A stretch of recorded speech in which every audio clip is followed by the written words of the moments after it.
Hi guys and welcome back to the channel Deepak Yadav Education. Welcome to the Daily Hindu News and Editorial Analysis of 15th of August 2024.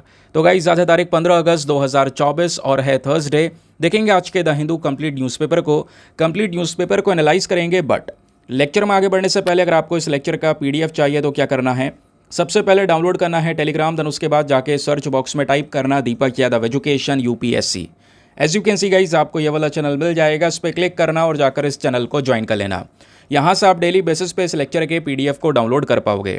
Now हमेशा की तरह हम लोग अपने lecture को एक map के क्वेश्चन के साथ स्टार्ट करेंगे। तो आज आप सभी को मैप में जाकर देखना है सेंट मार्टिन्स आइलैंड को कहाँ पर है एग्जैक्टली लोकेटेड, इसको अच्छे से मैप में देखना। देन उसके बाद आकर नीचे कॉमेंट सेक्शन में टाइप करना, जिससे कि आप लोग इसको लंबे समय तक याद रख पाओगे। साथ ही साथ एक क्वेश्चन सॉल्व करेंगे जो कि UPSC पैटर्न के ऊपर बेस्ड है। डेली बेसिस पे हम यहाँ पर एक प्रैक्टिस क्वेश्चन को भी सॉल्व करते हैं। क्वेश्चन क्या बोलता है, विच one of the following is a common cause of encephalitis. अब दोस्तों ये वर्ड एंसेफेलाइटिस आपको सुना सुना लग रहा होगा। रिसेंटली कई सारी जो बीमारियां हैं वो चर्चाओं में थी, जिनका सीधा कनेक्शन एंसेफेलाइटिस के साथ में था। कई सारे न्यूज़ आर्टिकल्स मैंने आपको बहुत विस्तार से समझाए हुए हैं, याद होगा। तो आपसे पूछा गया है कि जो ये एंसेफेलाइटिस है इसके पीछे का मेन कारण क्या होता है। Option number A bacterial infection, या option number B viral infection, या option number C fungal infection, या option number D parasitic infection. तो इसका सही आंसर सभी को नीचे कमेंट सेक्शन में देना है। एटलीस्ट सभी को उसमें पार्टिसिपेट करना है, जैसे मैं आप लोगों से डेली बेसिस पे बोलता हूँ। बाय द वे इसका जो करेक्ट आंसर है वो मैंने आपको टेलीग्राम पर प्रोवाइड करवा दिया है, वहाँ से भी आप इसको चेकआउट कर सकते हैं। और अगर वहाँ पर आंसर नहीं मिलता है तो भी कोई परेशान होने की ज़रूरत नहीं है, क्योंकि वीडियो के लास्ट में इसके करेक्ट आंसर का डिस्कशन हम लोग करेंगे। तो चलो शुभ आरंभ करते हैं। सबसे पहले तो दोस्तों हैप्पी इंडिपेंडेंस डे सभी लोगों को, स्वतंत्रता दिवस की हार्दिक शुभकामनाएं। हमारे लिए आज का दिन बहुत ज़्यादा इम्पॉर्टेंट है, सेलिब्रेट करना भी बहुत ज़्यादा इम्पॉर्टेंट है। 15 अगस्त 1947 वो तारीख जब हमारा देश इंडिपेंडेंट हुआ, आज़ाद हुआ। जितने भी लोगों ने बलिदान दिया देश को आज़ादी दिलाने में, उन सभी लोगों को नमन। लेकिन यहीं पर दोस्तों मैं एक बात और आपको बता दूं, 15 जो अगस्त तारीख है ये भारत के लिए तो ज़रूरी है, लेकिन भारत के साथ साथ 4 देश दुनिया में ऐसे हैं जिनके लिए भी बहुत ज़्यादा ज़रूरी है। वो 4 देश भी दोस्तों 15 अगस्त को ही आज़ाद हुए थे। हाँ, ईयर डिफरेंट है, जैसे भारत 1947 में आज़ाद हुआ 15 अगस्त को, वैसे जो दूसरी 4 कंट्रीज़ हैं वो अलग अलग सालों में 15 अगस्त को आज़ाद हुई हैं। तो ये बेसिक थोड़ा सा जो जानकारी है वो भी ध्यान में होना चाहिए। चलिए मैं आपको बताता हूँ वो 4 देश कौन कौन से हैं। तो इंडिया की तो बात हमने वैसे कर ही ली है। उसके अलावा दूसरा कंट्री है दोस्तों लाइechtenstein। ये 15 अगस्त 1866 में आज़ाद होता है। छोटा सा देश है, जर्मनी का शासन चल रहा था, तो जर्मनी के रूल से यहाँ पर ये आज़ाद हुए। दूसरा साउथ कोरिया और नॉर्थ कोरिया दोनों साथ में आज़ाद होते हैं 15 अगस्त 1945 में। अब जो अमेरिका था प्लस जो सोवियत फोर्सेस थी उनका यहाँ पे कंट्रोल था। उसके अलावा जैपनीज़ ऑक्यूपेशन भी यहाँ पर देखने को मिलेगा। तो बहुत सारी कंट्रोल्स इनके ऊपर भी थे, तो ये सब कंट्रोल से आज़ाद होते हैं 15 अगस्त 1945 में। फिर थर्ड की अगर हम बात करेंगे तो वह है डेमोक्रेटिक रिपब्लिक ऑफ कॉन्गो, एक अफ्रीकन कंट्री है, अक्सर चर्चाओं में रहता है। ये 15 अगस्त 1960 में आज़ाद हुए और इनको आज़ादी मिली थी फ्रांस से। देन उसके बाद में लास्ट अगर आप देख पाएंगे तो वह है बहरीन। बहरीन आज़ाद हुआ 15 अगस्त 1971 में और इनको यहाँ पे इंडिपेंडेंस मिलता है ब्रिटिशर्स से। तो आज भारत के साथ साथ ये सभी कंट्रीज़ अपने इंडिपेंडेंस को सेलिब्रेट कर रही हैं। आगे आते हैं, तो चलो शुभ आरंभ करते हैं और चलते हैं सबसे पहले थंबनेल वाले इंपॉर्टेंट आर्टिकल की तरफ। तो दोस्तों एक बहुत ही ज़्यादा relevant topic, specially GS paper number 3 defence and security के साथ में आप इसको लिंक कर सकते हैं। कल के द हिंदू न्यूज़पेपर के अंदर भी ये आर्टिकल पब्लिश हुआ था, जहाँ पे बात हो रही है गौरव बॉम्ब के बारे में। तो दोस्तों यहाँ पे रिसेंटली हुआ क्या है, गौरव बॉम्ब काफ़ी चर्चा में है, क्योंकि defence research and development organisation ने इसको डेवलप किया है और एक टेस्टिंग भी की है। अब DRDO ने अकेले काम नहीं किया है दोस्तों, DRDO के साथ साथ यहाँ पे अडानी डिफेंस एरोस्पेस का भी एक इंपॉर्टेंट रोल है। इस वजह से आप देख पा रहे होंगे पीछे अडानी का ग्रुप का जो सिग्नल है, जो साइन है वो यहाँ पर दिया गया है। फिर इधर ये DRDO है, तो दोनों के पार्टनरशिप के बेसिस पर ये गौरव बॉम्ब तैयार किया गया। गौरव बॉम्ब की ताकत है कि ये 100 किलोमीटर तक के दूर के टारगेट को हिट कर सकता है। कुछ इस प्रकार से ये नज़र आएगा आपके सामने, ये सभी फोटोज़ गौरव बॉम्ब की नज़र आएंगी। सबसे पहला क्वेश्चन आपसे बन सकता है कि गौरव बॉम्ब किस प्रकार का बॉम्ब है। तो यह है दोस्तों एक प्रकार का LRGB, that is long range glide bomb. ये बात ध्यान रखिएगा, इसको हम लॉन्च कर सकते हैं अपने इंडियन एयरफोर्स के फाइटर एयरक्राफ्ट से। जैसे यहाँ पर Su-30 MKI है ना, तो जो हमारा फाइटर एयरक्राफ्ट है आसमान में, वहाँ से हम सीधा इसको लॉन्च कर सकते हैं ज़मीन के ऊपर में। ठीक है, तो ये बॉम्ब ध्यान रखिए एयर टू सरफेस लॉन्च करने वाला है, हवा से नीचे ज़मीन पर अपने दुश्मन की टेरिटरी पर लॉन्च कर सकते हैं। और लगभग 1000 किलोग्राम के आसपास का यहाँ पर ये जो बॉम्ब है इसका वेट बताया जा रहा है, जो कि बड़ी तबाही कर सकता है। और मैंने आपको पहले ही बता दिया कि ये एयर टू सरफेस बॉम्ब है, जो कि एक कन्वेंशनल वॉरहेड के साथ में आता है। इसका जो अगला हिस्सा है दोस्तों, ये बहुत ही ज़्यादा विस्फोटक है, जहाँ पर भी गिरेगा भारी तबाही करेगा। हमारी जो एनिमी एयर स्ट्रिप्स है उसको डिस्ट्रॉय कर सकता है। इवन जो बंकर्स बने हुए होते हैं या कोई और हार्ड इंफ्रास्ट्रक्चर है, हार्ड इंस्टॉलेशन है या बिल्डिंग्स हैं या कोई दूसरा बड़ा इंफ्रास्ट्रक्चर ही क्यों ना हो, सबको ख़त्म करने की ताकत रखता है ये गौरव बॉम्ब। इसको डिज़ाइन इस तरीके से किया गया है कि फाइटर एयरक्राफ्ट से हम इसको लॉन्च कर सकते हैं। और एक बार लॉन्च करने के बाद में अच्छी बात है कि देखो ये क्या करता है ना, INS और GPS के डेटा के कॉम्बिनेशन को इस्तेमाल करता है। तो GPS डेटा का यूज़ करेगा, तो यानी कि अगर हम बॉम्ब दागेंगे भी तो अपने सटीक तरीके से और सटीक जगह पे वो हिट करेगा, इधर उधर नहीं होगा। क्योंकि ये भी बहुत सारे चांसेस होते हैं कई बार रॉकेट्स के अंदर में, वेपन्स के अंदर में, कि वो टारगेट मिस हो जाते हैं। तो यहाँ पे मिस होने के चांसेस बहुत कम है। पिन पॉइंट एक्यूरेसी के साथ में गौरव बॉम्ब को रेडी किया गया है। ये बेसिक सी चीज़ें हैं, ध्यान रखिएगा, इंपॉर्टेंट है, कई बार प्रीलिम्स में डायरेक्टली क्वेश्चन आपसे बन जाएगा। चलिए आते हैं अगले आर्टिकल पर। ना दोस्तों, अगला आर्टिकल एग्जाम के लिए बहुत ही ज़्यादा ज़रूरी है, specially GS paper number 3 environment के पॉइंट ऑफ व्यू से काफ़ी ज़्यादा इंपॉर्टेंट है ये। देखो अभी तक अगर हम बात करें तो पिछले महीने या उससे पिछले महीने, हाँ शायद जून के महीने में, भारत में जो रामसर साइट है उनकी संख्या बढ़ गई थी। तो टोटल यहाँ पर हमारे पास में 82 रामसर साइट्स हो गई थी। तो अभी दोस्तों हुआ यह है कि 3 रामसर साइट्स इसमें और ऐड हो चुकी हैं। जो 3 रामसर साइट ऐड हुई हैं उसमें से 2, यानी एक है नंजरायन और दूसरी है यहाँ पर काजू वैली बर्ड सेंचुरी, ये तमिलनाडु से हैं, और एक है तवा रिजर्वायर, ये मध्य प्रदेश से है। तो 2 यहाँ पर तमिलनाडु से है और एक मध्य प्रदेश से है। तो इन 3 और अलग वेटलैंड्स को भी दोस्तों रामसर साइट वाली लिस्ट में ऐड कर दिया गया है। तो अभी के समय पर 3 ऐड होने के बाद में भारत के पास में टोटल 85 रामसर साइट्स हो चुकी हैं। ये बेसिक चीज़ ध्यान रखिएगा, डायरेक्ट क्वेश्चन बनेगा। अब जो ये 85 रामसर साइट है, इनका एक बहुत अहम रोल होने वाला है, आगे मैं आपको बताऊंगा इसके बारे में। फिर एक क्वेश्चन आपसे और बन सकता है कि बताइए दुनिया में कौन सा देश है जिसके पास में सबसे ज़्यादा रामसर साइट है। तो उसमें टॉप पर है यूके और सेकंड नंबर पर है मैक्सिको। यूके के पास में टोटल 175 रामसर साइट हैं, मैक्सिको के पास में टोटल 142 यानी 142 रामसर साइट्स हैं। फिर आपसे क्वेश्चन बन सकता है कि भाई ऐसा कौन सा देश है दुनिया में जिसके पास में सबसे बड़े साइज़ के रामसर साइट है, लार्ज एरिया में कवर है। तो दोस्तों उसके लिए आता है बोलीविया नंबर 1 पे, तो ध्यान रखिएगा, ठीक है। फिर एक क्वेश्चन आपसे ये बनेगा कि भारत में कौन सा राज्य है जिसमें सबसे ज़्यादा रामसर साइट्स हैं। तो वो उसमें अगर ऐसा क्वेश्चन आएगा दोस्तों तो तमिलनाडु है, ध्यान रखिए।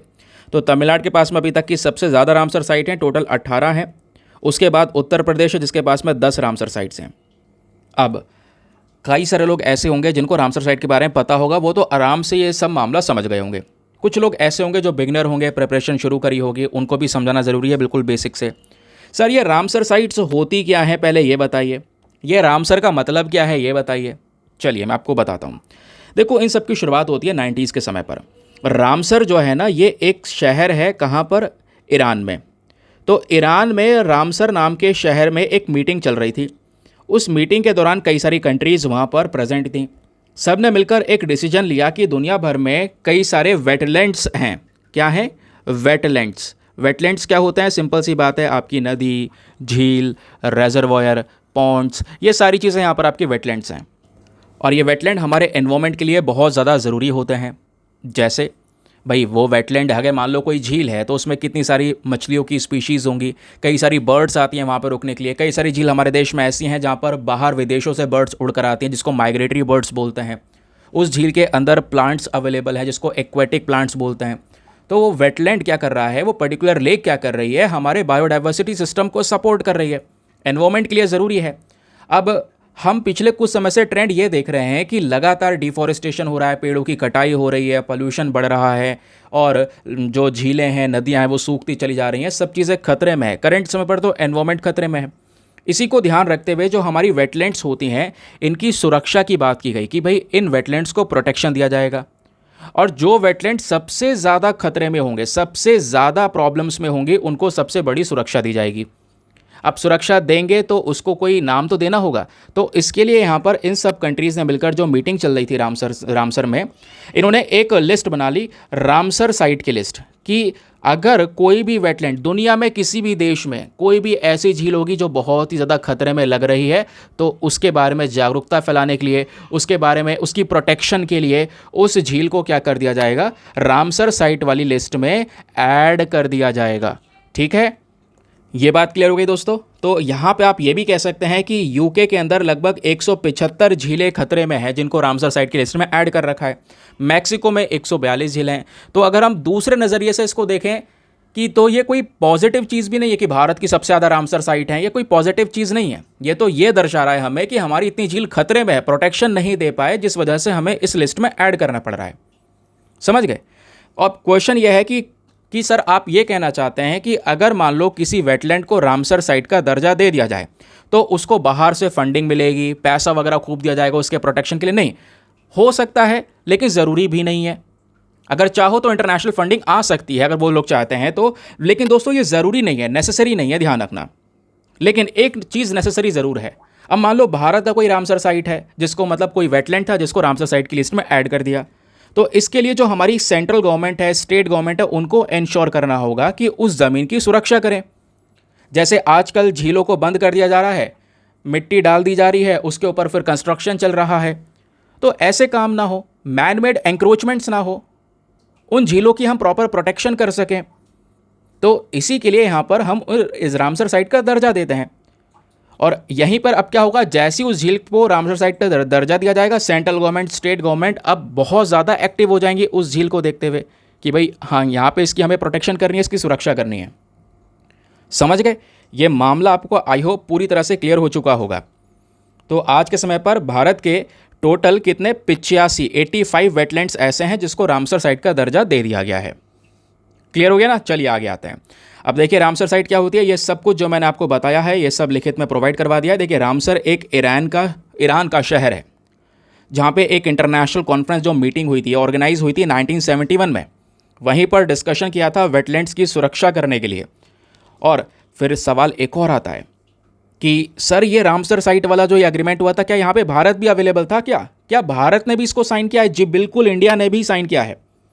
इंडिया ने इस वाले एग्रीमेंट को 1971 में साइन कर लिया था और हम इसके यहाँ पर एक सिग्नेटरी कंट्री बन गए 1982 में। 1982 से लेकर 2013 तक अगर आप देख पाएंगे तो केवल 26 रामसर साइट्स थी जिनको इस लिस्ट में ऐड किया, और आज के समय पर यह बढ़कर 2024 में 85 रामसर साइट्स हो चुकी हैं जो कि इस लिस्ट में हमने अलोकेट करवाई हैं। समझ गए। तो जितने भी देश जिन्होंने भी रामसर कन्वेंशन को साइन किया है ना, उनके यहाँ की जितनी भी वेटलैंड्स हैं उनको रामसर साइट्स का टैग दे दिया जाता है जब वो इस लिस्ट में ऐड की जाती हैं। और ध्यान रखिए रामसर पूरा का पूरा एक हेडक्वार्टर भी है इनका, और जो हेडक्वार्टर है जो कि एक इंटरनेशनल यूनियन बेस्ड है, IUCN हेडक्वार्टर जो है स्विट्ज़रलैंड के अंदर, वहीं पर उसी के हेडक्वार्टर के माध्यम से रामसर का हेडक्वार्टर भी रन करा जाता है। तो यह है ईरान, और यहीं पर रामसर नाम की जो शहर है यहीं पर यह पूरा डिस्कशन या मीटिंग हुई थी। इंडिया और रामसर का कनेक्शन क्या है, ज़रा ये भी ध्यान रखिए। ये वाली जो स्लाइड आपके सामने है दोस्तों, ये बहुत ज़रूरी है। इसको अगर आप छोड़ देंगे तो बहुत नुकसान रहेगा आपको। ये कोई बेसिक चीज़ें हैं, ये कोई पढ़ाता नहीं है ज़्यादा डिटेल से। आर्टिकल पढ़ लोगे, आर्टिकल में हाँ 85 रामसर साइट हो गई, 3 ऐड हो गई, बात खत्म। वैसे नहीं पढ़ना है दोस्तों। कई सारी चीज़ें आपको हर एक एग्ज़ाम टैकल करना है, बहुत सारी और भी चीज़ें क्वेश्चन के फॉर्म में पूछी जा सकती हैं, वो सब पढ़ना होगा। तो भारत ने 1982 में पूरी तरह से साइन कर लिया, एक अप्रूवल दे दिया रामसर कन्वेंशन को। अब सवाल ये भी है कि भारत का पहला कौन सा ऐसा झील था जिसको रामसर वाली लिस्ट में ऐड किया गया, तो वो थी दोस्तों चिलिका लेक, ध्यान रखिए, जो कि ओडिशा में है ना। तो वेटलैंड की जब बात होगी तो यह है, और उसके अलावा केओलादौ नेशनल पार्क राजस्थान में है। ये दोनों ही दोस्तों चीज़ें हैं जिनको 1981 में सबसे पहली बार रामसर वाली लिस्ट में ऐड किया गया। तो तमिलनाडु के पास में टोटल अब 16 नहीं, ये पुराना डेटा है ना, इस वजह से इसको अपडेट कर लेना, 18 साइट्स हो चुकी हैं। तो तमिलनाडु के पास में सबसे ज़्यादा रामसर साइट्स हैं करंट समय पर हमारे देश में। सवाल यह है सबसे बड़ी रामसर साइट कौन सी है, सबसे बड़ी वाली, तो वो वेस्ट बंगाल की सुंदरबन है। फिर सवाल ये भी बन सकता है सबसे छोटे साइज़ की रामसर साइट भारत में कौन सी है, तो वो है हिमाचल प्रदेश के अंदर में रेणुका। तो ये बेसिक चीज़ें हैं। वेटलैंड क्या होता है, और वेटलैंड मैं आपको बता ही चुका हूँ, इसमें आपकी river, lake, stream, marshes, peatlands, pond, swamps, ये सब चीज़ आ गई, सब आपकी वेटलैंड्स हैं। और वेटलैंड्स की जागरूकता फैलाने के लिए, इसकी प्रोटेक्शन की बात करने के लिए हम हर साल क्या करते हैं, एक पर्टिकुलर डे भी सेलिब्रेट करते हैं। तो जो वर्ल्ड वेटलैंड डे होता है, इसको हर साल दोस्तों 2 फरवरी को ऑब्जर्व किया जाता है। Very very important. और इस पर्टिकुलर डे पर यहाँ पे ये जो पूरा का पूरा इंटरनेशनल एग्रीमेंट है वेटलैंड्स को प्रोटेक्शन देने के लिए, ये सब हुआ था, है ना। स्टार्टिंग में तो 1971 में हुआ था ना, तो इस वजह से 2 फरवरी को हुआ था। तो हर साल 2 फरवरी को हम ये डे भी सेलिब्रेट करते हैं। तो हर साल करते हैं, तो ये 2024 में भी किया होगा फरवरी के महीने में, सिंपल सी बात है।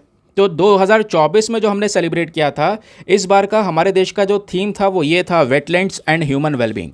थीम एज इट इज़, ये विषय रटना पड़ता है, इस विषय में कुछ भी आप अलग से ऐड ऑन नहीं कर सकते। बाकी ये मैंने आपको कुछ और डेटा प्रोवाइड करवा दिया, जैसे आप यहाँ पर देख पाओगे, रामसर कन्वेंशन को लेकर बेसिक फैक्ट से रिविजन करना है तो इस पर्टिकुलर फोटो से रिविजन भी आप कर पाएंगे।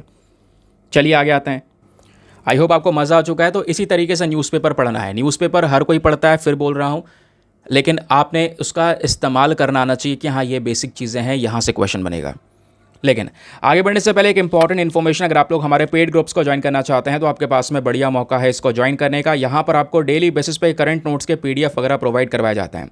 फॉर एग्जांपल, अभी हमने गौरव बॉम्ब के बारे में डिस्कशन किया, रामसर साइट के बारे में डिस्कशन किया, बहुत सारा मैंने आपको बेसिक फैक्ट्स प्रोवाइड करवाया, नोट्स प्रोवाइड करवाए, जो कि आपको लिखने की ज़रूरत भी नहीं है। ऑटोमेटिक रेडीमेड कंटेंट आपको ये सब कुछ प्रोवाइड करवा दिया जाता है इस ग्रुप के अंदर में। एक ऐसा PDF मिलता है जिसका प्रिंट आउट वगैरह आप निकलवा सकते हैं। एक ऐसा ग्रुप मिलता है जो हिंदी और इंग्लिश दोनों भाषाओं में यहाँ पर आपको PDF प्रोवाइड करवाएगा। इस ग्रुप में सभी करंट अफेयर्स का कंटेंट आपका सिक्योर हो जाएगा। तो 1, 2, 3 साल जितने भी यहाँ पर करंट अफेयर्स कवर करने हैं आप आराम से कर सकते हैं। डेट वाइज पढ़ा है, किसी भी तारीख के PDF को उठाओ, डाउनलोड करो, पढ़ो, डिलीट करो।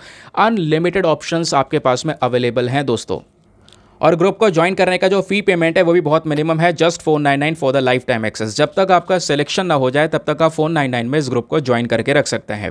ग्रुप को ज्वाइन करने के लिए क्या करना है, व्हाट्सएप पर जाना, यहाँ पर आपको एक नंबर दिया गया है 8534873368। इस नंबर पर मैसेज कर देना कि हाँ I want to join this group. वहाँ पे आपको रिप्लाई मिलेगा, पेमेंट का प्रोसेस दिया जाएगा और उससे ज़्यादा इंपॉर्टेंट आपको डेमो वीडियो का लिंक भी मिलेगा। आप पूरे डेमो वीडियो को अच्छे से एक बार देख लीजिएगा कि मुझे कहाँ पर क्या फ़ायदे होंगे। अपने आप को कंप्लीटली सेटिस्फाई कर लेना, संतुष्ट अगर हो जाओ तब जाकर ये इन्वेस्टमेंट करना। बाकी यार मेक श्योर क्या करो, वीडियो पे जो लाइक का बटन है उसको ज़रूर से प्रेस कर देना। 5000 लाइक्स का टारगेट है जिसको आप सभी लोग मिलकर सपोर्ट कर सकते हैं। आगे आते हैं ना दोस्तों, अगली खबर हमारे पेज नंबर 12 पर है। ये भी बहुत ही ज़्यादा इम्पॉर्टेंट है। तो जैसे आज 15 अगस्त है तो कई सारे अवार्ड्स दिए जाएंगे। हमारे प्रेसिडेंट ने 4 कीर्ति चक्र और 18 शौर्य चक्र को यहाँ पर अभी अप्रूव कर दिया है। तो मैं आपको बताऊं, वैसे दोस्तों हमारी प्रेसिडेंट द्रौपदी मुर्मू जी ने 103 गैलेंट्री अवार्ड्स को अप्रूव किया है। कितने? 103 गैलेंट्री अवार्ड्स। तो सबसे पहला क्वेश्चन हमारे सामने यही आता है कि सर ये गैलेंट्री अवार्ड्स होते क्या हैं। और ये अवार्ड्स यहाँ पर दिए जाएंगे हमारे आर्म्ड फोर्सेस को, सेंट्रल आर्म्ड पुलिस फोर्सेस को, और ये सब इंडिपेंडेंस डे पर ही यानी आज के दिन होने वाला है, जिसमें कई सारे लोग हैं जिन्होंने बहुत ही ज़्यादा महानता से लड़ाई की है ना, और वो उस युद्ध के अंदर में शहीद हो गए हैं, उनको भी ये अवार्ड्स मिलने वाले हैं। कई सारे लोग और भी हैं दोस्तों, उनके सबके नाम यहाँ पर लिखे हैं। तो इन गैलेंट्री अवार्ड्स में मैंने जैसा बोला, शौर्य चक्र और कीर्ति चक्र मिलने वाला है। उसके साथ साथ सेना मेडल भी मिलने वाला है, नाव सेना मेडल मिलेगा और वायु सेना मेडल्स भी यहाँ पर प्रोवाइड करवाए जाएंगे। ये मेडल्स यहाँ पे इन सभी लोगों को उनकी बहादुरी के लिए दिया जाएगा। अब इनमें कौन कौन से पर्सन्स हैं जिनको ये अवार्ड मिल रहा है, उन सब के ये नाम लिखे हैं, लिस्ट लिखा है, चाहो तो आप यहाँ पे टाइम निकाल के पढ़ सकते हैं। बट अब अगर हम थोड़ा सा एग्जामिनेशन के पॉइंट ऑफ व्यू से देखें दोस्तों, तो यहाँ पर एक सबसे बड़ा वर्ड हमारे सामने पहले ही आ गया, दैट इज़ गैलेंट्री अवार्ड्स। ये गैलेंट्री अवार्ड्स होते क्या हैं, किस पर्पज़ के लिए दिए जाते हैं, ये बेसिक सी चीज़ें हैं जो पता होनी बहुत बहुत बहुत ज़रूरी हैं। चलिए मैं आपको बताता हूँ गैलेंट्री अवार्ड्स के बारे में बेसिक डेटा। तो दोस्तों गैलेंट्री अवार्ड्स की जब भी बात होती है तो इनको 2 भाग में बांटा जाता है। एक होता है हमारे वॉर टाइम गैलेंट्री अवार्ड्स, ध्यान रखिएगा, ठीक है, और एक होते हैं हमारे peace time gallantry awards. War time gallantry awards में परमवीर चक्र, महावीर चक्र और वीर चक्र आपको देखने को मिलेगा। पीस टाइम गैलेंट्री अवार्ड्स में अशोक चक्र, कीर्ति चक्र और शौर्य चक्र देखने को मिलेगा। तो आइए थोड़ा और विस्तार से अपने प्रॉपर नोट्स को कवर करते हैं गैलेंट्री अवार्ड्स के बारे में। तो इंडिया में गैलेंट्री अवार्ड्स की जब बात होती है दोस्तों, तो हमारी देश की आज़ादी के बाद 1947 के बाद पहली बार जो 3 गैलेंट्री अवार्ड्स हैं, नाम दिया गया परमवीर चक्र, महावीर चक्र और वीर चक्र, इनको लाया गया भारत सरकार के थ्रू। 26 जनवरी 1950 में है ना। फिर धीरे धीरे करके यहाँ पर क्या होता है कि 15 अगस्त 1947 को ये जो अवार्ड्स है वो देने हमने शुरू किए। और जैसा मैंने बताया कि ये जो चक्र अवार्ड्स हैं ये तो आए, उसके बाद बाकी 3 और गैलेंट्री अवार्ड्स लाए गए। नाम दिया गया अशोक चक्र क्लास 1, अशोक चक्र क्लास 2 एंड अशोक चक्र क्लास 3। इनको 1952 में लेकर आया गया और इनको भी दोस्तों यहाँ पर 15 अगस्त 1947 से यहाँ पर देना शुरू किया। ठीक है, मतलब वर्किंग उस समय से है, लेकिन इनको मतलब ये जो अवार्ड्स हैं 1952 में लेकर आए गए। अवार्ड्स दिए 15 अगस्त को जाते हैं, जैसे आज 15 अगस्त तो ये अवार्ड्स दिए जा रहे हैं। लेकिन ध्यान रखिएगा दोस्तों, ये अशोक चक्र क्लास 1, क्लास 2, क्लास 3 वाले जो लेकर आए गए थे ना, इनका नाम बाद में बदल दिया गया। तो बदल के आज इनका नाम अशोक चक्र, कीर्ति चक्र और शौर्य चक्र रख दिया गया है, जिसकी अभी हम बात कर रहे थे अपने आर्टिकल में। ठीक है, तो ये पहले अशोक चक्र क्लास 1, क्लास 2, क्लास 3 के नाम से ये जाने जाते थे। सवाल यह है कि ये अवार्ड्स किनको दिए जाते हैं, कौन कौन से पीपल इन अवार्ड्स के लिए एलिजिबल हैं।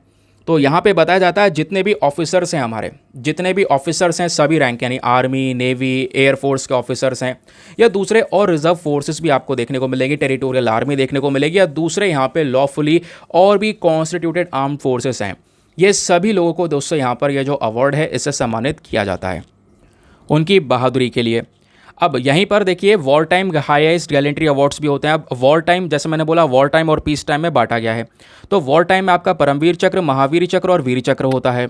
परमवीर चक्र की बात करेंगे तो एक हाईएस्ट मिलिट्री अवार्ड है दिया जाता है, वो हमारे उन ऑफिसर्स को, उन नौजवानों को जो बहुत ही ज़्यादा बहादुरता दिखा रहे हैं जंग के समय पर।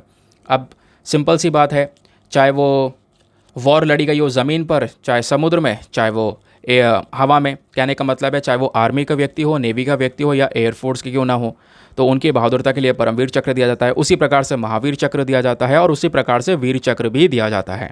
ठीक है, तो फर्स्ट यहाँ पे परमवीर है, सेकेंड महावीर है और थर्ड हाईएस्ट जो वॉर टाइम गैलेंट्री अवार्ड है वो वीर चक्र है।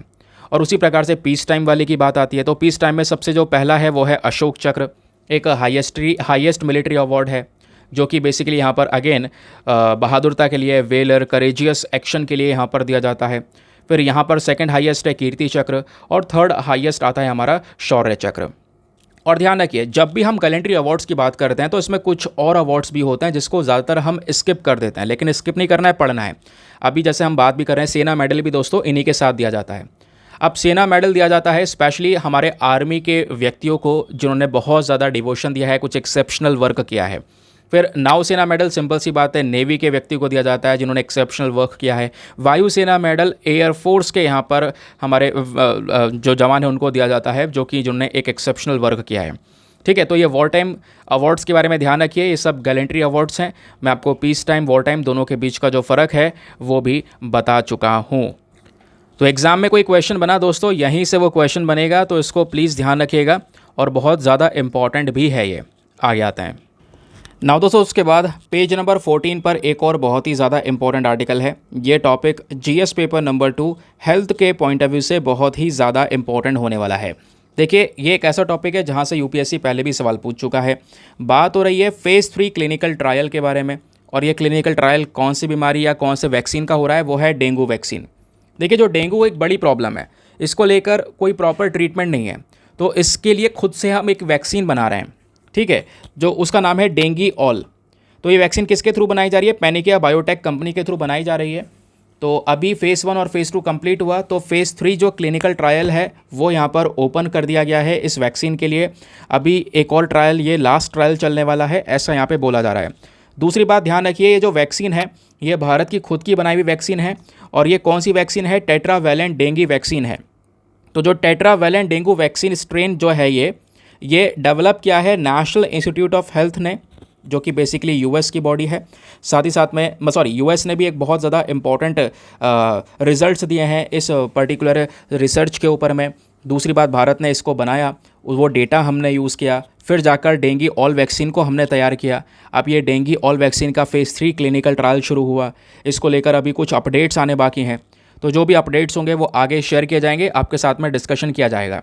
अभी के लिए एग्जामिनेशन के पॉइंट ऑफ व्यू से केवल इतना ही आपने याद रखना है, और अगर कुछ और चीज़ें याद रखनी है जो आपसे पूछा जा सके तो दोस्तों वो यहाँ पे आपको डेंगू के बारे में पढ़ना होगा। अब डेंगू के बारे में क्या क्या बेसिक चीज़ें पढ़नी है मैं आपको बता देता हूँ, बहुत ही ज़्यादा क्लियरली आपको समझ में आएगा और देख पाओगे कि एग्ज़ाम में कैसे क्वेश्चन बनता है वो भी आपको समझ में आ जाएगा। तो दोस्तों यहाँ पे कुछ डेटा है, इसको आप ध्यान में रख सकते हैं। जब हम लोग बात करते हैं डेंगू की, तो डेंगू एक मॉस्किटो बॉर्न ट्रॉपिकल डिजीज़ है, मच्छर से फैलने वाली बीमारी है, ठीक है, जो कि किसकी वजह से होती है, डेंगू वायरस की वजह से। और ये जो बीमारी है दोस्तों, जैसे मैंने बोला मच्छर की वजह से फैलती है। इसमें वो कौन सा मच्छर है, एडिस एजिप्टी। एडिस एजिप्टी नाम का मच्छर ये बीमारी को फैलाता है। ये जो मॉस्किटो है ये वही मच्छर है जो कि चिकनगुनिया, येलो फीवर या जीका वायरस इन्फेक्शन जैसे बीमारियों को फैलाता है। तो एडिस एजिप्टी, डेंगू और ये सभी बीमारियों को फैलाने के लिए जिम्मेदार है, इसको ध्यान में रख सकते हैं। फिर बात यहाँ पर यह भी है कि इस डेंगू वायरस में 4 अलग अलग स्ट्रेन्स हैं, डेंगू 1, 2, 3, 4 करके, उसको ध्यान रखने की ज़रूरत नहीं है। अब बात आती है सबसे पहले यहाँ पे सिम्टम्स की, कि डेंगू वायरस के लक्षण क्या नज़र आते हैं। सबसे पहला लक्षण है तेज़ी से बुखार आ जाना, बहुत तेज़ बुखार आता है, सर में काफ़ी ज़्यादा दर्द रहता है, आंखों में दर्द रहता है, जो हड्डियाँ हैं उनमें दर्द रहेगा, जॉइंट, मसल पेन, ये सब प्रॉब्लम्स दोस्तों क्रिएट होनी शुरू होती है। फिर बात आती है डायग्नोसिस एंड ट्रीटमेंट की। अगर किसी को डेंगू वायरस हो चुका है तो उसको यहाँ पर ठीक कैसे किया जा सकता है। पहली चीज़, जो डेंगू इन्फेक्शन है दोस्तों, इसका पता लगाने के लिए आपको ब्लड टेस्ट करना पड़ता है ना। ब्लड टेस्ट के माध्यम से ही तो पता लग पाएगा। ब्लड टेस्ट होगा तभी पता चलेगा प्लेटलेट्स आपकी डाउन है या क्या है। डाउन होंगी तभी यहाँ पर पता चलता है कि भाई हाँ आपको डेंगू जैसी बीमारी हो चुकी है। वैसे करंट समय पर कोई भी ऐसी स्पेसिफिक या अकेली मेडिसिन नहीं है जो इस प्रकार की बीमारी को ठीक कर सके, ये भी हमने पढ़ा हुआ है ना। इसी के लिए तो वैक्सीन तैयार हो रही है, डेंगी ऑल करके वैक्सीन हम रेडी कर रहे हैं, जिसका फेज़ 3 क्लिनिकल ट्रायल चल रहा है, क्योंकि हमारे पास में कोई सोल्यूशन है नहीं डेंगू का। और बीमारी है गंभीर, क्योंकि अगर आप डेंगू का स्टेटस देखते हैं दोस्तों, तो रीसेंट डिकेड्स के अंदर में, पिछले कुछ सालों में कई सारे केसेस डेंगू के नज़र आए हैं। वर्ल्ड हेल्थ ऑर्गेनाइजेशन ने यह भी बोला है कि हर साल 39 करोड़ डेंगू वायरस इन्फेक्शंस हमको देखने को मिलते हैं। ये 40 करोड़ के आसपास डेंगू इन्फेक्शन दुनिया में फैल रहे हैं, जिसमें से 9.6 करोड़ ऐसे हैं जिसमें लक्षण दिखाई पड़ते हैं। अदरवाइज़ कई सारे केसेस ऐसे होते हैं जिसमें लक्षण ही दिखाई नहीं पड़ते, तो वो भारी प्रॉब्लम हमारे लिए बन जाता है। साथ ही साथ बताया यह भी गया है कि भारत ने लगभग 1 लाख से ज़्यादा डेंगू केसेस को रजिस्टर किया 2018 में, और 1.5 लाख से ज़्यादा केसेस को रजिस्टर किया 2019 में। तो कहने का मतलब है 1 लाख से 1.5 लाख हो गए, फिर धीरे धीरे करके यहाँ पर ये केसेस बढ़ते चले गए। अब ये डेटा किसने शेयर किया कि केसेस बढ़ रहे हैं? ये डेटा दोस्तों हमको मिला है national vector borne disease control programme की साइट से। अब ये प्रोग्राम क्या है, इस प्रोग्राम के बारे में भी पता होना चाहिए, नीचे उसके डेटा है। तो दोस्तों यहाँ पर ये जो आपका national vector borne disease control programme है, ये एक प्रकार की सेंट्रल नोडल एजेंसी है, जिसका मेन काम है कि ऐसी बीमारियों को रोकना, उसको लेकर प्रिवेंशन प्रोवाइड करवाना। और बेसिकली यहाँ पर ये 6 बीमारियों को रोकने की बात करता है। और वो 6 बीमारियाँ कौन कौन सी हैं ये आप अपने सामने देख पाएंगे। मलेरिया, डेंगू, लिम्फेटिक फिलेरियासिस, काला Azhar, Japanese encephalitis and chikungunya. ठीक है, तो ये जो पर्टिकुलर प्रोग्राम है, इन्हीं ने ये बताया कि भाई ऐसे केसेस बढ़ रहे हैं डेंगू के। ये वो बॉडी है जो हमारे ministry of health and family welfare के अंडर में काम करती है। अब दोस्तों यहाँ पे डेंगू को कंट्रोल करने के लिए वैसे तो कोई स्पेसिफिक मेडिसिन है नहीं हमारे पास में, लेकिन कुछ बढ़िया तरीके अपनाए गए हैं दुनिया में कई सारी कंट्रीज़ के माध्यम से।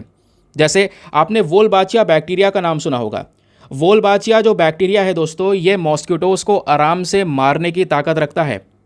ये मेथड ऐसा है जहाँ पे जो हमारे साइंटिस्ट होते हैं, रिसेंटली थाईलैंड ने भी यही स्ट्रैटेजी अपनाई। होता यहाँ पर यह है कि जो हमारे साइंटिस्ट है वो कुछ मच्छरों के अंदर में ये वोल्बाचिया बैक्टीरिया डाल देंगे, यानी उन मच्छरों को वोल्बाचिया बैक्टीरिया से इन्फेक्ट कर दिया जाएगा। देन उन मच्छरों को एक शहर के अंदर में रिलीज़ कर दिया जाएगा, जहाँ पे वो लोकल मॉस्किटोज़ के साथ में ब्रीडिंग करेंगे, और सभी मच्छरों के अंदर में दोस्तों ये वोल्बाचिया बैक्टीरिया पहुँच जाएगा। इससे क्या होगा, जो पॉपुलेशन है उनकी थम सी जाएगी, पॉपुलेशन आगे वो बढ़ नहीं पाएगी।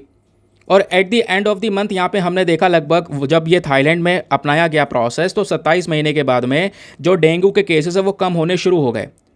तो ध्यान रखिएगा, वोल्बाचिया मेथड भी अपना सकते हैं। बाकी वैक्सीन तो तैयार की जा रही है। एक डेंगू वैक्सीन है जिसका नाम है CYD-TDV, तो या फिर इसको हम डेंगू वैक्सीन भी बोल सकते हैं। इसको हमारे US की फूड एंड ड्रग एडमिनिस्ट्रेशन ने साल 2019 में अप्रूवल भी दिया है। ये पहली डेंगू वैक्सीन है जिसको यहाँ पर अप्रूवल मिला है US के अंदर में।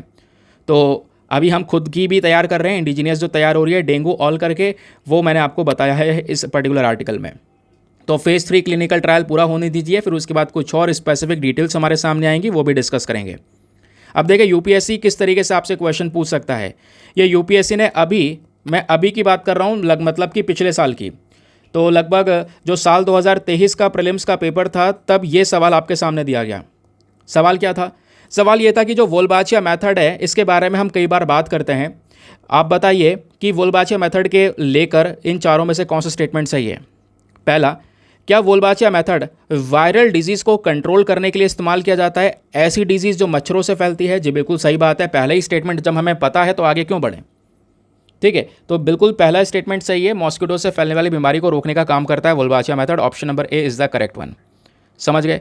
तो ये दोस्तों बहुत ही ज़्यादा इंपॉर्टेंट आर्टिकल था। आई होप आपको क्लैरिटी मिल चुकी है। और आर्टिकल के साथ साथ पीछे का बैकग्राउंड डेटा, यानी कि आर्टिकल से क्वेश्चन बनेगा एग्जाम में, लेकिन यहाँ से ज़्यादा पॉसिबिलिटी है क्वेश्चन बनने की।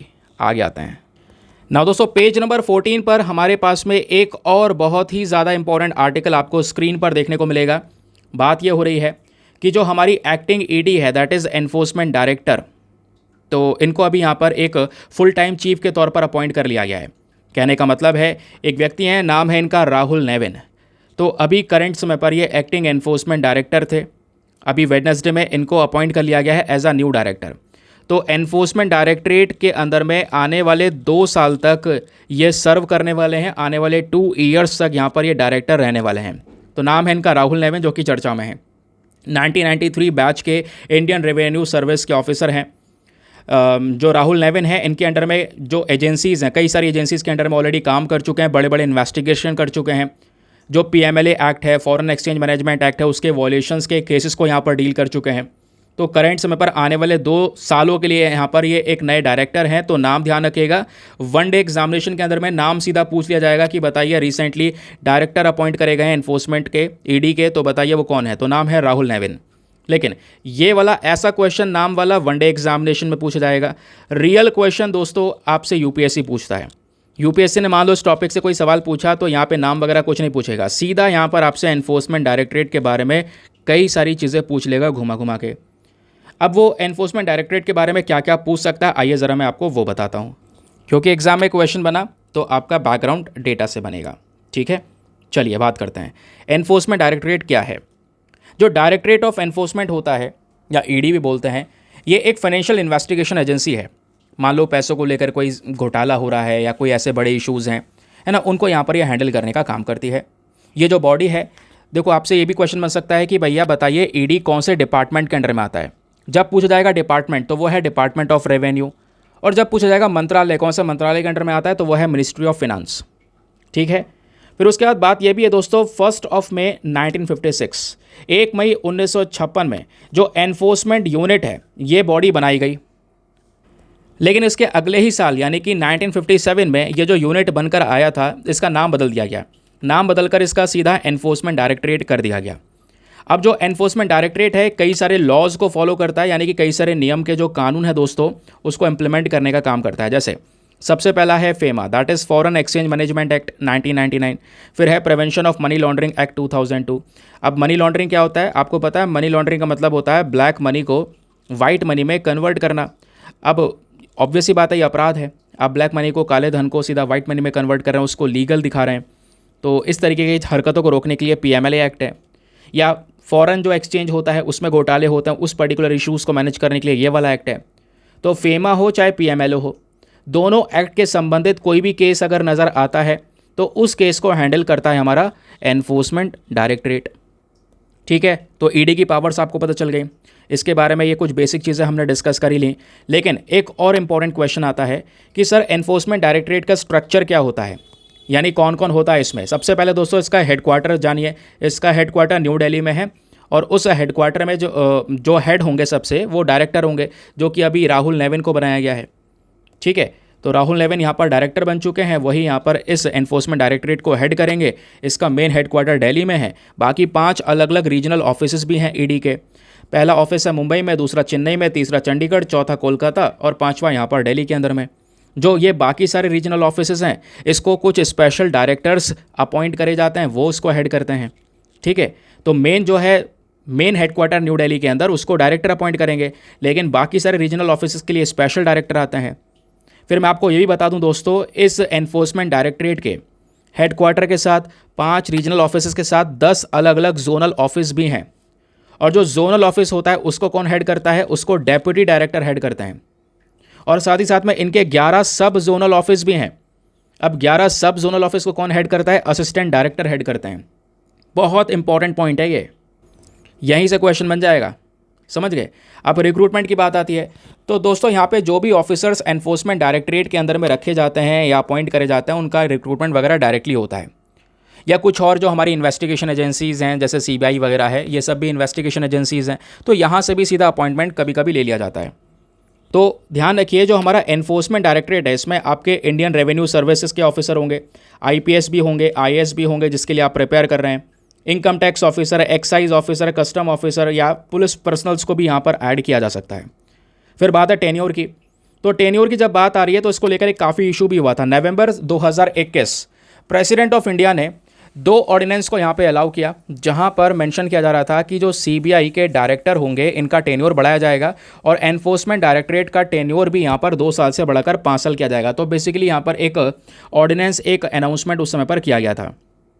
लेकिन अब दोस्तों एक चीज़ और है, वो यह है कि राहुल नेविन को कब के लिए अपॉइंट किया गया है। तो राहुल नेविन बेसिकली यहाँ पे 2 साल के लिए 2 ईयर्स का जो पीरियड है उसके लिए यहाँ पर एक नए डायरेक्टर के तौर पर सर्व करेंगे। ठीक है, तो क्वेश्चन इस तरीके से बन सकता है ईडी से संबंधित। आगे आते हैं।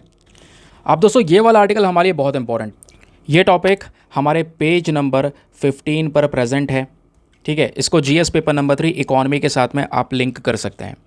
क्या बात हो रही है आइए समझते हैं। यहाँ पे क्या बात हो रही है दोस्तों, export slip to 8 month low in July, deficit widens 23.7%। आइए आज का मेंस का क्वेश्चन दूंगा इस आर्टिकल के ऊपर, तो ध्यान से सुनते हुए चलना। देखो जुलाई के महीने में जो हमारे भारत का एक्सपोर्ट है वो पिछले 8 महीनों में बहुत ज़्यादा कम रहा और इसमें जो घाटा है वो लगातार बढ़ता चला गया। 23.7% का यहाँ पे लॉस हुआ है, ऐसा यहाँ पे बोला जा रहा है। लॉस क्या, ये ट्रेड डेफिसिट है। डेफिसिट मतलब व्यापार में घाटा हो जाना। अब ट्रेड डेफिसिट का अपने आप में एक कॉन्सेप्ट होता है। क्या कॉन्सेप्ट होता है? ट्रेड डेफिसिट तब होता है जब आप इम्पोर्ट तो बहुत कम कर रहे होते हैं, सॉरी उल्टा बोल रहा हूँ, इम्पोर्ट तो बहुत ज़्यादा कर रहे होते हैं और एक्सपोर्ट बहुत कम कर रहे होते हैं। तो भारत का वही हाल है कि हम इंपोर्ट तो भर भर के कर रहे हैं, खरीद रहे हैं दुनिया भर से, उसके बदले में पैसा पेमेंट कर रहे हैं उन सबको, लेकिन जब बात आती है एक्सपोर्ट की तो एक्सपोर्ट हमारे यहाँ से बहुत कम हो रहा है, जिस वजह से जो व्यापार है उसमें घाटा हो जाता है। सिंपल सी बात है, क्योंकि हम खरीद रहे हैं, बेच कुछ नहीं रहे, कमाई नहीं हो रही है, खर्चा बहुत हो रहा है। तो इस वजह से यहाँ पर जुलाई के महीने भी यही सिनेरियो निकल कर आया कि एक्सपोर्ट तो लगातार कम हो ही रहा है, पिछले 8 महीने में सबसे कम हुआ जुलाई के अंदर में, और यहाँ पे इस वजह से जो हमारे व्यापार में घाटा है वो बढ़कर 23.7% तक जा चुका है, ये यहाँ पर समझाया गया। तो इंडिया का जो गुड्स एक्सपोर्ट है दोस्तों, ये जुलाई के महीने में कम हुआ लगभग 33.98 बिलियन डॉलर्स तक का, पिछले 8 महीने में सबसे लोएस्ट। इवन जो इम्पोर्ट है वो भी थोड़ा बहुत कम हुआ है। इम्पोर्ट भी यहाँ पे अगर आप इम्पोर्ट थोड़ा सा बढ़ा है, 7.5% से यहाँ पर इंक्रीज़ हुआ। वही बात है, इम्पोर्ट बढ़ गया, एक्सपोर्ट कम हो गया, ट्रेड डेफिसिट कहलाता है ये। तो घाटा तो हो रहा है, लेकिन ये जो नंबर्स इतने सारे दिए गए हैं, अब इसमें आपका क्या इंपोर्ट हुआ है क्या नहीं इंपोर्ट हुआ है। इंपोर्ट में अगर आप देख पाओगे सबसे ज़्यादा हमने ऑयल परचेज़ किया है, कच्चा तेल परचेज़ कर रहे हैं, उसकी वजह से ज़्यादा घाटे में चल रहे हैं, है ना। गोल्ड इंपोर्ट कम हुआ है, सिल्वर इंपोर्ट बढ़ा है। तो कौन कौन से सामान में इंपोर्ट बढ़ा, एक्सपोर्ट बढ़ा, घटा, ये सब कुछ यहाँ पे इस आर्टिकल में एक्सप्लेन किया गया है। लेकिन इकॉनमी में कभी भी दोस्तों ये जो नंबरिंग है, परसेंटेजेस हैं, कभी भी नहीं पूछे जाते, तो आपने इस चीज़ को लेकर बिल्कुल भी परेशान तो नहीं होना है। तो क्या करना है, एग्जामिनेशन में अगर कोई क्वेश्चन आया दोस्तों तो वो किस तरीके से आएगा, क्योंकि यहाँ पर अभी के समय पर ये डाउन है, कभी बढ़ेगा फिर ऊपर नीचे ये होता रहता है, तो इस वजह से डेटा लगातार चेंज होता रहता है। एग्जामिनेशन के पॉइंट ऑफ व्यू से जो ध्यान रखने वाली बात है वो है यहाँ पर ट्रेड डेफिसिट के बारे में सारे के सारे कॉन्सेप्ट्स, कैसे ट्रेड डेफिसिट काम करता है और किस तरीके से हम इसका मैनेजमेंट कर सकते हैं। वहीं पे आपसे मैं एक प्रश्न भी करने वाला हूँ, क्योंकि एग्ज़ाम में अगर हम बात करेंगे तो ये आर्टिकल से ज़्यादा पीछे इसका बैकग्राउंड डेटा है जहाँ से क्वेश्चन बनेगा। सबसे पहले इंडिया जो है ना, ट्रेड डेफिसिट में कई जगह पे मात खाता है। ट्रेड डेफिसिट कब होता है? जब आपके देश का इम्पोर्ट ज़्यादा हो जाए एक्सपोर्ट से। तो अगर आपको सिंपल सी डेफिनेशन लिखनी हो ट्रेड डेफिसिट की तो आप क्या लिखेंगे? When the value of a countries import exceeds the value of its export.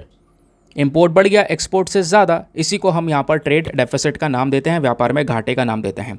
अब करंट समय पर, आज के समय पर भारत का जो ट्रेड डेफिसिट है, जो व्यापार में घाटा है, वो किस लेवल पर, ऐसे समझिए। इंडिया का जो टोटल ट्रेड डेफिसिट है दोस्तों पिछले कुछ सालों के अंदर में वो लगभग 238.3 बिलियन डॉलर्स का गया। ये मैं 2021-22 की बात कर रहा हूँ, ठीक है। तो 2021-22 में भी 264.9 बिलियन डॉलर्स। इस तरीके से यहाँ पे आपको देखने को मिलेगा जो हमारा व्यापार में घाटा है वो लगातार बढ़ता चले जा रहा है।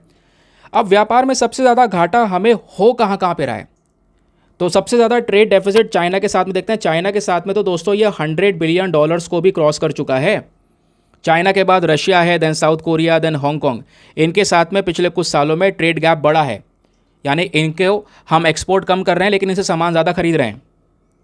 ठीक है, फिर उसके बाद अभी जो ट्रेड गैप है थोड़ा बहुत अगर कम किसी के साथ में हुआ है तो वो UAE, Saudi Arabia, Russia, Indonesia और इराक के साथ में कम हुआ है। ठीक है, फिर दूसरी तरफ दोस्तों बात आती है चाइना की। तो चाइना करंट समय पर भारत का सबसे बड़ा ट्रेडिंग पार्टनर है। 118.4 बिलियन डॉलर का व्यापार हुआ, जिसमें से 100 बिलियन डॉलर का तो हम चाइना से इंपोर्ट कर रहे हैं। ये एक प्रॉब्लम वाला इशू है। अब यहीं पर दोस्तों भले ही यूएस का किस भी लेवल का रिलेशन हो, लेकिन अगर हम दूसरी साइड देखेंगे तो यूएस के साथ जो व्यापार होता है ना, इसमें हम फायदे में रहते हैं, ट्रेड सरप्लस में रहते हैं।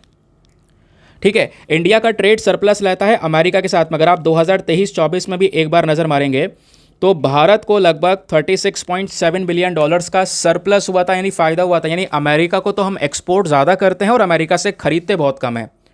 और उसी तरीके का ट्रेड सरप्लस हमारा यूके, बेल्जियम, इटली, फ्रांस और बांग्लादेश जैसों के साथ में भी आपको नज़र आएगा। साथ ही साथ में भारत ने कई सारे प्रकार के फ्री ट्रेड एग्रीमेंट करे हैं अपने 4 टॉप देशों के साथ में। उसमें है Singapore, UAE, Korea and Indonesia, है ना। इनके साथ में फ्री ट्रेड एग्रीमेंट किया जिसकी वजह से व्यापार जो है लगातार बढ़ जाता है। अब क्वेश्चन यहाँ पर यह भी है कि सर ये जो व्यापार में लगातार घाटा हो रहा है, ट्रेड डेफिसिट हो रहा है, इसके पीछे के रीजंस क्या है, कारण क्या है? कारण नंबर वन है रिलायंस ऑन एनर्जी इंपोर्ट्स। तो दोस्तों भारत ना आज के समय पर जो कच्चा तेल मंगा रहा है, क्रूड ऑयल को परचेज कर रहा है, आप ये ध्यान रखिए 85% से ज़्यादा, 85% से ज़्यादा कच्चे तेल की जो ज़रूरत है हमारी, वो केवल इंपोर्ट से हो रही है। दुनिया भर के देशों से हम खरीद रहे हैं। तो इतना ज़्यादा खरीद रहे हैं तो ऑब्वियसली बात है पेमेंट करना होगा, नहीं करना होगा? बिल्कुल करना होगा। तो इस वजह से घाटा फेस कर जाते हैं कई बार। तो पहला रीज़न तो यह है। दूसरा है डिपेंडेंस ऑन की इनपुट्स। कई सारी हमारी जो इंडियन इंडस्ट्री हैं, चाहे वो दवाइयों की हो, फार्मास्यूटिकल हो, सेमीकंडक्टर हो, ये बहुत ही ज़्यादा हैवी तरीके से डिपेंडेंट हैं रॉ मटेरियल्स के ऊपर में। विदेशों से कच्चा माल खरीदा जाता है और उस कच्चे माल से फिर दवाइयाँ बनाई जाती हैं। उसमें चाइना से बहुत सारा हम परचेज़ करते हैं, जैसे एपीआई आपने नाम सुना होगा, एक्टिव फार्मास्यूटिकल इंग्रेडिएंट्स। तो ये सब ज़्यादा चाइना से खरीदा जाता है और उस एपीआई का इस्तेमाल करके दवाइयाँ बनती हैं। तो ये भी रीज़न है भाई व्यापार में घाटे का, कि भाई आपकी जो इंडस्ट्री, आप रॉ मटेरियल जब तैयार करोगे तो रॉ मटेरियल आप मंगा ही बाहर से रहे हैं। ये कुछ रीजंस हैं। लेकिन यहीं पर ना एक और प्रश्न आता है आपके सामने। क्वेश्चन यहाँ पर यह आता है कि आखिरकार जो ये ट्रेड डेफिसिट हो रहा है, व्यापार में इतना बड़ा घाटा हो रहा है, इसके जो इम्पैक्ट है, इसका जो असर है भारत की अर्थव्यवस्था के ऊपर, वो किस लेवल पर पड़ेगा? तो सबसे पहली चीज़ यहाँ पे अगर हम बात करेंगे तो इस ट्रेड डेफिसिट के कुछ बेनिफिट्स भी हैं, लेकिन कुछ नुकसान भी हैं। कहोगे बेनिफिट्स, इसके फ़ायदे भी हो सकते हैं। हाँ बिल्कुल फ़ायदे भी हो सकते हैं, दोनों एस्पेक्ट में आप इसको समझ सकते हैं। जब बात करते हैं बेनिफिट्स की, तो ट्रेड डेफिसिट अगर आप देख पाएंगे तो हमेशा एक देश के लिए बेकार ही नहीं होता, क्योंकि यहाँ पे हम रॉ मटेरियल्स इंपोर्ट कर रहे हैं।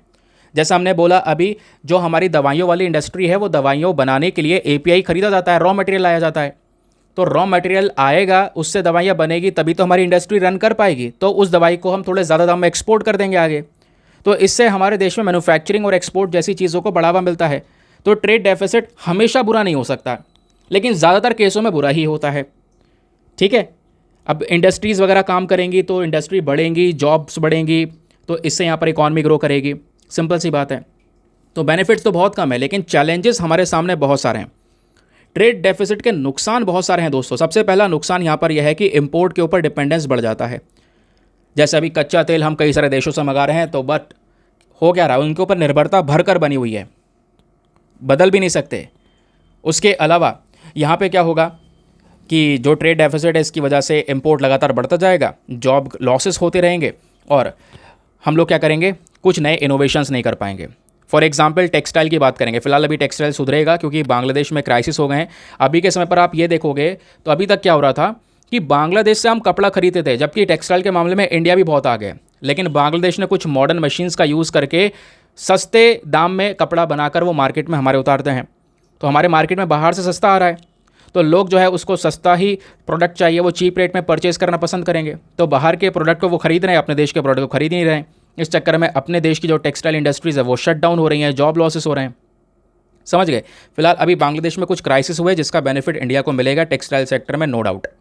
तो ये भी एक यहाँ पे मैंने आपको रीज़न बताया। फिर एक रीज़न है लोअर एक्सपोर्ट। आपका एक्सपोर्ट बहुत कम है, एक्सपोर्ट को बढ़ाना होगा। एक्सपोर्ट नहीं बढ़ाओगे तो पैसा नहीं आएगा, और पैसा नहीं आएगा तो सरकार का रेवेन्यू कहाँ से जनरेट होगा। तो यहाँ पे हमें फॉरेन सोर्सेज के डिपेंडेंस के बजाय अपना खुद का एक्सपोर्ट इंक्रीज़ करना होगा। एक सबसे बड़ा चैलेंज है ट्रेड एग्रीमेंट। कई सारे देशों के साथ में हमने फ्री ट्रेड एग्रीमेंट कर रखा है। फ्री ट्रेड एग्रीमेंट का मतलब है व्यापार के जो रास्ते हैं वो सारे के सारे खोल दिए गए हैं। कोई जो एक्स्ट्रा चार्जेस, ड्यूटीज़ वगैरह लगाई जा रही थी वो नहीं लगाई जा रही हैं। इस चक्कर में बाहर से बहुत सारा सामान हमारे देश में आ जाता है सस्ते दाम में। तो इंडिया यूएई के बीच का जो ये सेपा एग्रीमेंट है दोस्तों, इसका मेन पर्पज़ यही था कि व्यापार में जो टैरिफ्स, जो एक्स्ट्रा चार्जेस लगते हैं उसको रिड्यूस करें, ताकि भारत के टेक्सटाइल, फार्मास्यूटिकल और एग्रीकल्चर प्रोडक्ट्स को हेल्प मिल सके। ठीक है। फिर हमारे पास में एक और सबसे बड़ा चैलेंज है, हमारा इंफ्रास्ट्रक्चर अच्छा नहीं है। हमें इंफ्रास्ट्रक्चर डेवलपमेंट पर पैसा खर्च करना होगा। अपने बंदरगाह को मॉडर्नाइज करो, रोड्स और कनेक्टिविटी प्रॉपर बनाओ, ताकि सामान जहाँ पे बन रहा है तुरंत यहाँ पे उसको एक्सपोर्ट कर सकें, टाइम कम लगे। फिर उसके बाद एट दी लास्ट ऑप्शन है इंपोर्ट सब्स्टिट्यूशन। ये करना हमारे लिए बहुत ही ज़्यादा ज़रूरी है। जो आप सामान इंपोर्ट कर रहे हैं दुनिया भर से, आप उनको सब्स्टिट्यूट करें, अपने देश में उनको प्रोड्यूस करने की कोशिश करें, अपने देश का लोकल प्रोडक्ट जो है उसको प्रमोट करने की कोशिश करें। जैसे इंडिया की स्टील इंडस्ट्री कम है क्या? इंडिया की स्टील इंडस्ट्री बहुत भयंकर चलती है, बहुत सारा स्टील प्रोड्यूस करते हैं हम, लेकिन उसके बावजूद दोस्तों इंपोर्टेड स्टील ज़्यादा परचेज़ किया जा रहा है। तो भाई लोकल वाले जो डोमेस्टिक प्रोडक्शन हो रहा है, आप पहले उसको प्रमोट करो, तभी यहाँ पर हेल्प मिलेगी आपकी इकॉनमी को। फिर उसके बाद इंपोर्ट्स को रैशनलाइज करना होगा। जो आपका इंपोर्ट डेटा है दोस्तों उसको आइडेंटिफाई करो और समझो कहाँ कहाँ पर दिक्कतें हो रही हैं। सरकार को कुछ ऐसे आइटम्स जहाँ पे उनको ऐसे सामान लग रहे हैं कि वो ज़रूरी नहीं है या बहुत ज़्यादा लग्जरी गुड्स हैं, तो भाई आप उनको सब्स्टिट्यूट करो, उनको अपने देश में बनाने की कोशिश करो, है ना।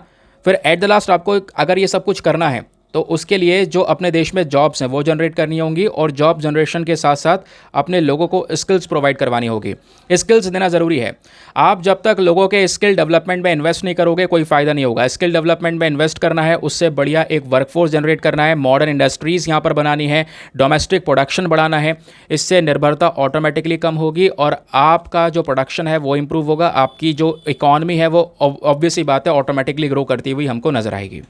ठीक है, क्लियर हो गया दोस्तों। नाउ अब आपके सामने आज का मेंस का क्वेश्चन है, ज़रा इसको अटेम्प्ट करने की आप सभी लोग कोशिश करना।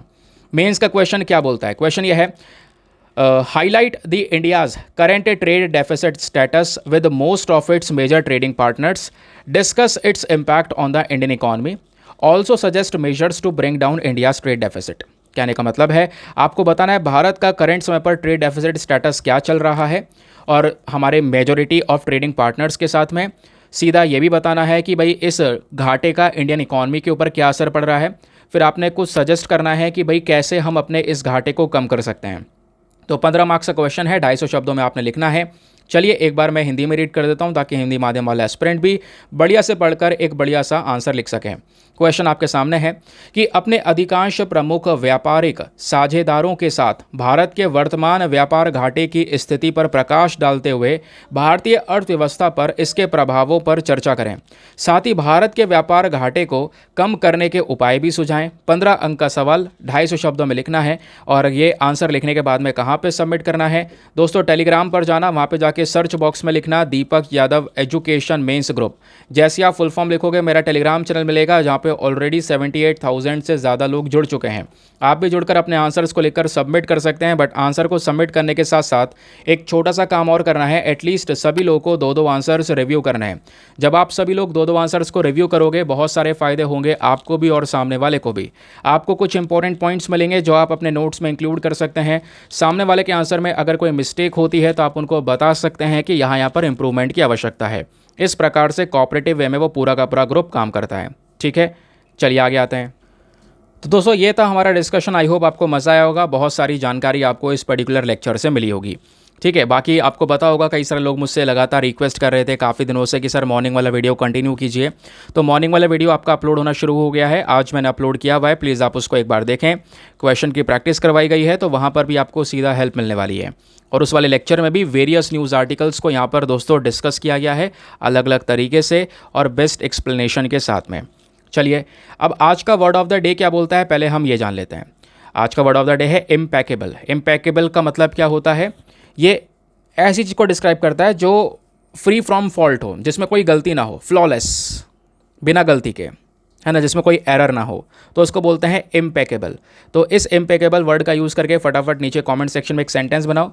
सेंटेंस बनाना ज़रूरी है, तभी आप यहाँ पर इसका यूज़ कर पाएंगे, आपकी वोकैबुलरी इंप्रूव हो पाएगी, सीसैट में आप पैसेज में यूज़ कर पाएंगे और at the last mains question के अंदर भी आप इस तरीके के वर्ड्स का यूज़ कर पाएंगे। चलिए, फिर यहाँ पे आपसे एक प्रैक्टिस क्वेश्चन पूछा गया था कि which one of the following is a common cause of encephalitis. Encephalitis जो बीमारी है दोस्तों, इसका मेन कारण क्या है। एंसेफेलिटिस मैंने आपको बताया दिमाग में सूजन हो जाना, तो अभी रिसेंटली आपको पता होगा चांदीपुरा वायरस चर्चा में था। अब नाम से पता चला है चांदीपुरा वायरस, जिसकी वजह से एंसेफेलिटिस फैलता है, एंसेफेलिटिस होता है, तो वो वायरस है, यानी कि वायरल इन्फेक्शन। तो एंसेफेलिटिस जैसी बीमारी के पीछे हमेशा एक वायरल इन्फेक्शन होता है, एक कॉमन कारण है ये, तो ध्यान रखिएगा। Option number B is the correct answer. Now इसी के साथ में करते हैं लेक्चर को समाप्त और मिलते हैं आप लोगों से अगले वीडियो में। आज के लिए bye bye, have a nice day, thank you and Jai Hind.